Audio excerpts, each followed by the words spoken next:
Hi, I'm Brian Mullen, and this is Balls Out Physics, Episode 3, Centripetal Force, Gravity, and the Sun. Now before you watch this episode, if you haven't watched Episode 2, please go back and watch that, because this episode is really a continuation of that episode, where we talked about the bread and butter physics equation, F equals ma, and the equation for gravity, over here, Fg equals the gravitational constant, which the episode was titled, times one mass times another mass divided by the distance between them squared. Now in that episode I focused on the fact that the gravitational constant may have been calculated by estimating Earth instead of through experimentation, as we've been told. There's really not a whole lot of evidence showing that these experiments have worked. We're told that they worked. We're showed, there's articles out there showing pictures of modern day torsion balance experiments that say that they work, but a lot of people out there say they don't work. And I've never seen any replica of the original torsion balance experiment that Cavendish did, or Henry Cavendish did in 1798, which I'd really like to see, because that's really where it all started. But anyway, even if they did determine this constant through experimentation, it doesn't really matter, because of what I'm about to cover, in my opinion at least. So, diving in, this episode is really about the relationship between centripetal force and gravity, or setting them equal to each other, because the gravitational force that's supposed to hold our Earth to the Sun, make it orbit the Sun, is really a centripetal force, and this is the theory. Okay, so what a centripetal force really is a force directed towards the center of a circle. So a ball on a string is the best way to give an example of this. You have a ball or a mass, a little foam spherical Earth here, and a string representing the force pulling it towards the center, which in this case would be my hand, where you could say that was the Sun. So you spin this around. Okay, the tension in the string is the force. Okay, and that creates a velocity. The ball resists that force by traveling in a circle around the center point, or the Sun, in the case of the solar system model. Okay. So I have written down the equation for centripetal force over here. It says centripetal force is equal to the mass, or the ball, times the velocity squared divided by the radius. So the velocity would be the speed that it's traveling at around the circle. The radius would be the length of the string in this case. Or if you look at the solar system model, which I've got drawn right here, with just the Earth and the Sun, it would be the velocity, the instantaneous velocity of the Earth at any point around the circle, and the radius would be the distance from the Sun, and the mass, of course, would be the mass of Earth. Alright, so it is the mass of Earth, not the mass of the Sun. Remember that. So this equation is really derived from F equals ma. Like I said, this is the bread and butter equation of physics. The only difference here is we're dealing with angular acceleration, or centripetal acceleration, whereas in the last episode we were talking about the acceleration towards Earth, or acceleration due to gravity, as it's called. Okay. So just to show how this works, acceleration, angular acceleration, or centripetal acceleration, call it AR, it's commonly called, is equal to v squared over r. And let's say, just for a quick example, that when I'm spinning this, it's traveling at 1 meter per second, and let's say that the length of this string is 1/10 of a meter, just to keep it easy, which is 0.01 or 0.1 meters. So 1 meter per second over 0.1 meters. And this is 1 meter per second squared, actually, up top, velocity squared, gives us 10 meters per second squared, which is pretty close to the acceleration due to gravity, or the acceleration at which things fall towards Earth, which is 9.81 meters per second squared. So the units are actually the same. Okay. However, in this case, the acceleration is considered to be acting towards the center of the circle, or towards where the tension in the string is for the spinning ball. Yeah. And if you remember in episode 2, I said that acceleration is any change of velocity. So since velocity has both a rate, as in miles per hour, kilometers per hour, meters per second, and a direction, if the rate remains constant but the direction changes, it is said to be constantly accelerating. So, theory is, since this Earth would be traveling around the circle, or it's actually, where NASA tells us it's elliptical, but they also use this equation, which is based on a circle, this velocity is constantly changing as it travels around the sun. Okay, the velocity, the direction of the velocity over here would be pointing down to the right. Okay, it's pretty simple. So, Cavendish came up with this value of big G, and then they calculated the mass of Earth, as you saw in the last episode. And then they could move on to the sun. They were basically assigning numbers to the solar system model that Copernicus had come up with a few hundred years before. Okay, so as I've written here, I have centripetal force between the Earth and the Sun, or the force pulling the Earth towards the Sun, is equal to the force of gravity. So what you can do is say these equations are equal. You can actually set Fc equal to Fg. So let's just say Fc up here equals Fg. Okay? But this is really m squared, or m, excuse me, times v squared, getting a little ahead of myself there, over r is equal to big G, the gravitational constant, times the little m, which is the mass of Earth, times big M, which we're going to say is the mass of the Sun in this case, over r squared. Okay? Now, at the time, they were pretty sure they knew how far away the Earth was from the Sun. They used sextants and other devices to get a measurement. Now, of course, the way a sextant works, as I've looked into, the Sun can either be a few thousand miles away and maybe 32, 33 miles in diameter, or it can be 93 million miles away and have a diameter that's 100 times the Earth. It's either or, based on how a sextant works. I haven't used one yet. I'd really like to. Nobody uses them anymore. It's an old-fashioned tool, but it'd be really interesting. But anyway, let's assume that they were right, and the actual distance in meters is, or in kilometers, is 149.6 times 10 to the 6 kilometers, according to NASA's fact sheet. And so the mass of Earth, just like the mass of the man in episode 2, cancels out. Kind of funny how this gravity equation kills the smaller mass. Anyway, it's nature, right? That's what we're told.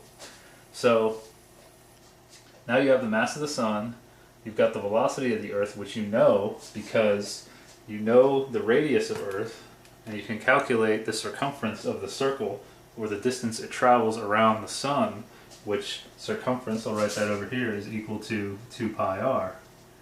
Okay? So they already knew the distance, so they can figure out the velocity, because velocity is really distance over time. So what they can do is say that velocity is equal to 2 pi r, and we'll call over big T. In physics, big T is usually considered a period, or the time it takes to make one revolution, which in this case they thought was 1 year, because the Sun does its thing in 1 year. 4 seasons it takes, though they tell us 365 and a quarter days, which actually comes out to 31,557,600 seconds, which is what you would have to do to make all these units work. But I'm not going to go through all the numbers. I'm just going to show the algebra to show how this was done. You can look this up. This is all over the internet. So we need to isolate the mass of the Sun. We have everything else. We have the velocity, which can be calculated with this equation. We have the radius. Radius is the same over here, and they had the gravitational constant, which who knows how that was really determined, but it doesn't matter. Okay, so showing some simple algebra here, you could say multiply this side times r squared over g, multiply this side times the same thing, r squared over g, just to show the steps. So R squared cancels, G cancels. Over here you've got R squared times V squared over G times R. And then this R cancels. So you really just have R times V squared over G is equal to the mass of the sun.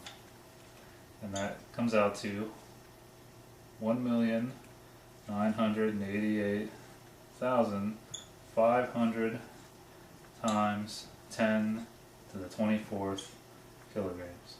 Now this is many, many times more massive than the Earth. The Earth is actually 5.97 times 10 to the 24th kilograms, I think. Is that written down?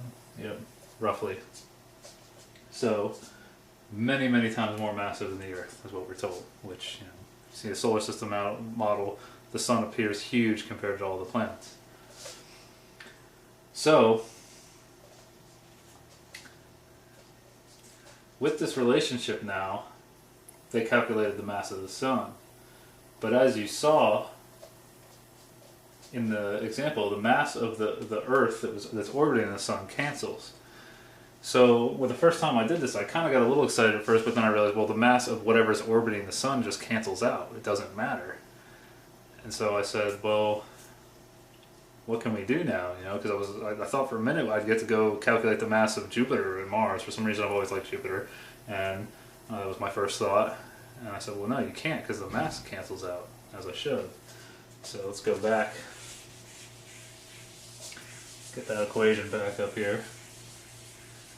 What you can do, what people have realized though, is since V is actually equal to 2 pi r over the period, you can say V squared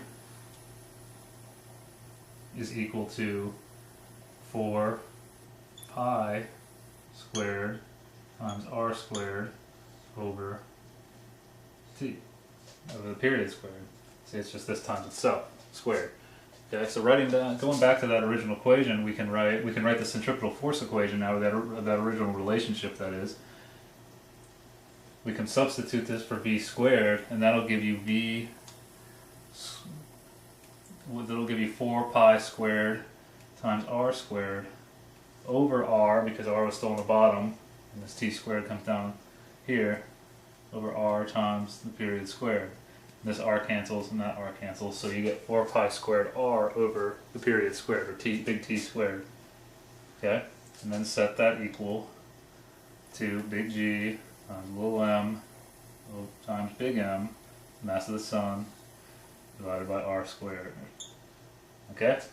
Now, mass cancels again. But what you can do now, since you know the mass of the sun, or what they say you can do now, is determine the distance of anything orbiting the sun if you know the amount of time it takes, or the orbital period of that object, right? This is what's currently done. So what this breaks down to is you need to get r by itself, because r is the distance, right? Once you get r, you can determine the velocity as well, according to the theory. So to get r by itself, we multiply this side times r squared. Just do r squared over 1. And this side times r squared over 1. That gives us 4 pi squared r cubed equals, cancels on this side, g times big M. And then we want to get r by itself over here, so we just divide by r pi, or by 4 pi squared. I'm not going to actually show the steps, but we'll just say r cubed equals g m, nope, I missed t, cubed. And let me just write this out. What this actually works out to, instead of doing all the algebra for you guys, I can do it, I've already done it. And if you look this up, this is the period equation. R ends up being, so I'm not boring you with all the algebraic steps, the cube root of the gravitational constant times the mass of the sun times period squared over 4 pi squared. Okay? That's what this breaks down to. You can solve for r.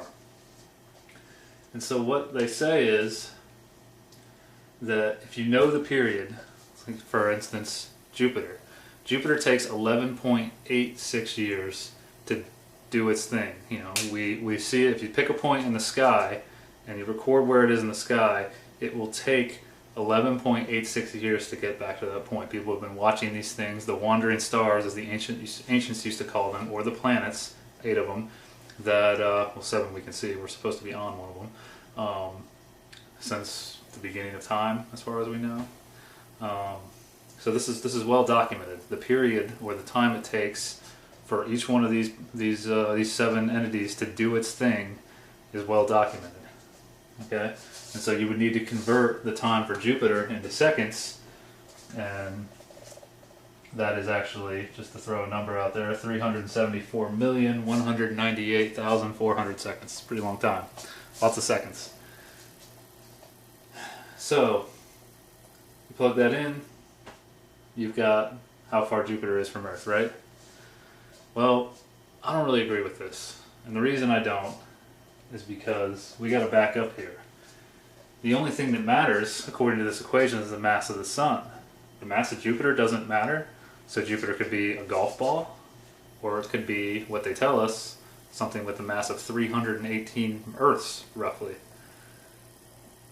So, based on this, the mass doesn't matter. What about this over here? This original proportion that I talked about in episode 2. As the mass of each object increases, the force of gravity increases. As the mass of one of those objects decreases, the force of gravity decreases. But the way I look at this, it's saying that the Sun controls only. Let's back up a little bit. Maybe I'm getting a little ahead of myself here. Go back to this original relationship. We don't need to do this anymore. We'll go back to just keeping it simple. You say the centripetal force Fc. You say the centripetal force Fc is equal to the mass of the object orbiting the Sun, which we still have as the Earth here, or Jupiter, or Mars, or whatever you want it to be, times the velocity of that planet, or wandering star, divided by the distance from the Sun, r, is equal to the gravitational constant times the little m, which is the mass of Jupiter or Mars or Earth or whatever, times big M, which is the mass of the Sun. I'll write M Sun here to clarify that, times the distance that object is from the Sun squared, and that's equal to the force of gravity. These are said to be equal, and this is how the solar system was built, or that's how we applied numbers, or they applied numbers to our solar system. Okay. Well, this math is canceled.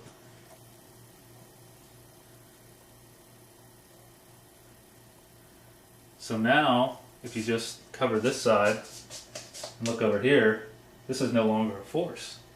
You need this mass to have a force, right? Just like you need a force down here. Or if you cover this side, this is no longer a force because the gravitational constant needs the units of mass, in this case kilograms squared. So this is no longer a force. So if you cancel out these little masses, you cancel out the force.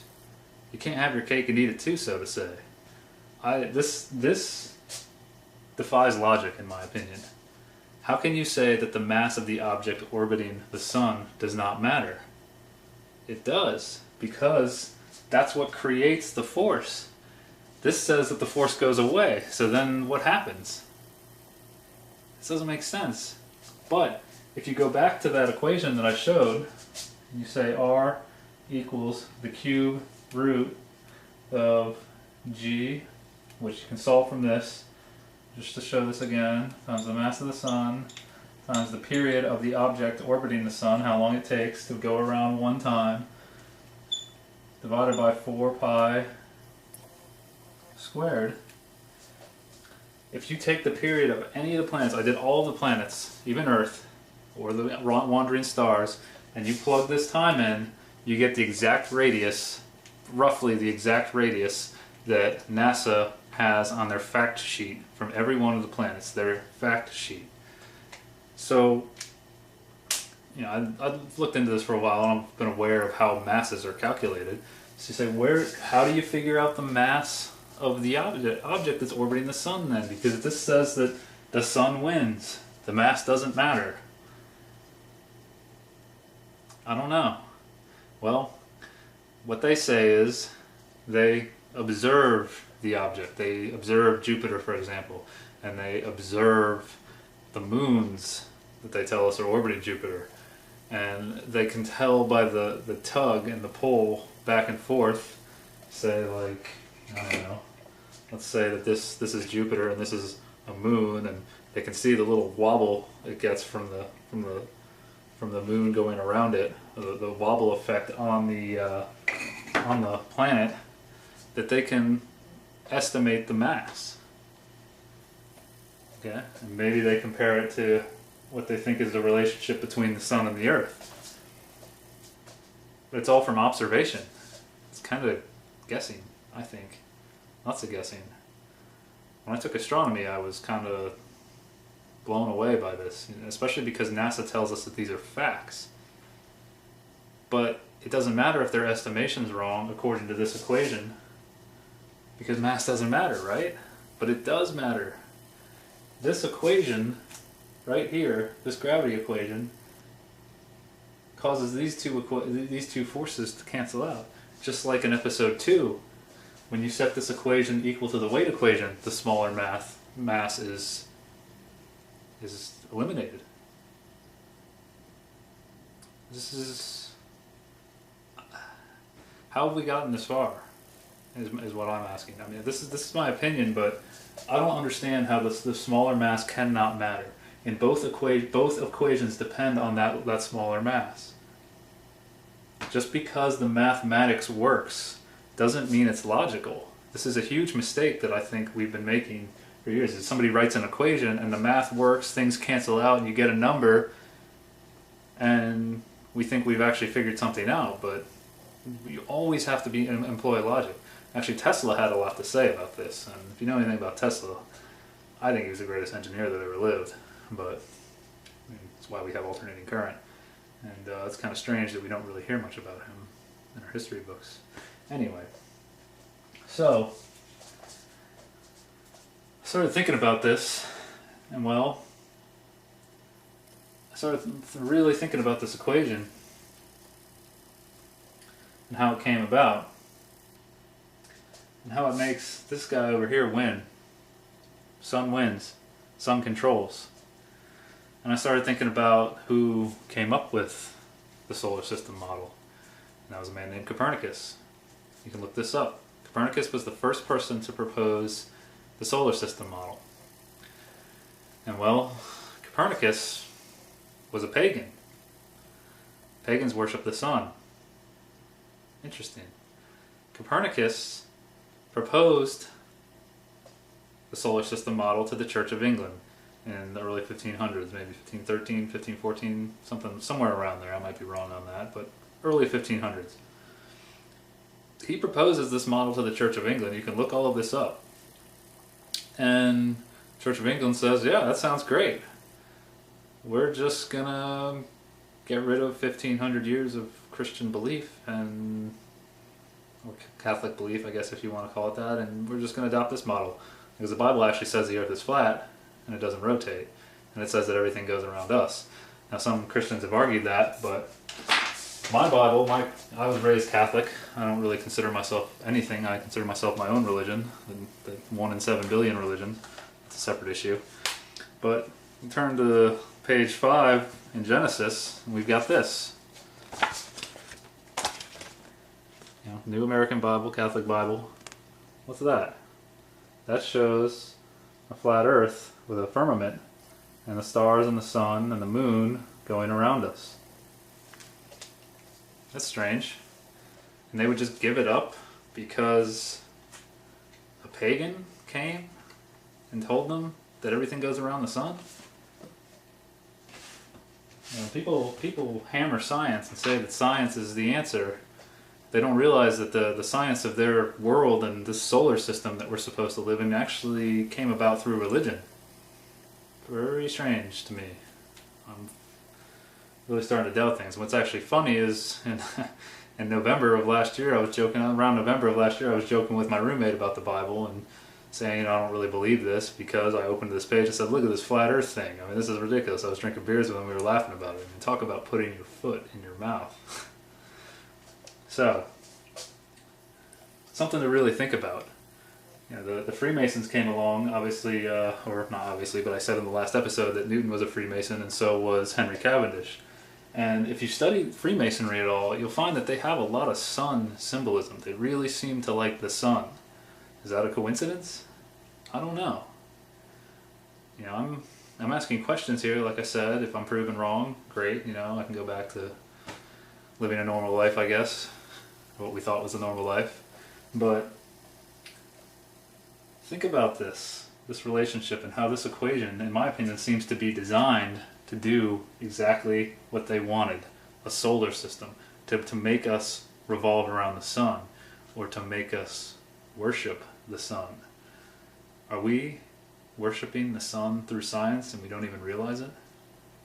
You should look into some of these organizations, some of these secret societies that seem to be prevalent throughout politics, science, or even religion. The Vatican has a lot of sun symbols too, which I find very strange. Why did they give up what the Bible said in 1500? Something else to really think about. You know, since I started studying this, I've started watching the sun. Now, I don't recommend looking directly at the sun, because you'll see spots for a little while, but if you notice, the sun comes up in the east, comes up above the horizon in the east, and as it moves through the sky in the day, it starts off, the diameter appears to be a little bigger than it does at midday. And it's very noticeable when you look at the moon this way. The moon does the same thing. The sun and the moon move through our sky at the same way, really. I mean, of course, the sun is moving faster than the moon. It seems like, you know, the moon has a different period compared to the sun, but they both do the same thing. You would think if one's going around us and we're going around the other, and the other moves through our sky because we're spinning around our axis, you know, if we live on a ball Earth, you know, if this is our axis and we're spinning and this is what makes the sun move through our sky, that they wouldn't do the exact same thing. Actually, I think it would be very clear to us that we are rotating relative to the sun and that we are moving around it. But they both do the same thing. Think about that. How is that possible? I think they're both going around us. How can they not be? I don't know. Maybe I can be proven wrong on that. But if you want to look at the sun, I highly recommend getting a welding mask. It's really cool to look at the sun through one of these, because it looks green and you can actually see that it's about the same diameter as the moon. It looks identical to the moon when you look through it through one of these. So, asking questions again, but pay attention to the sun and watch the moon and ask yourself, what do you think? Are we going around the sun, or is it going around us, just like the moon? I don't know. But I'm going to keep watching it, because it's interesting. And I really want to know what my world is. We all need to work together and figure this out.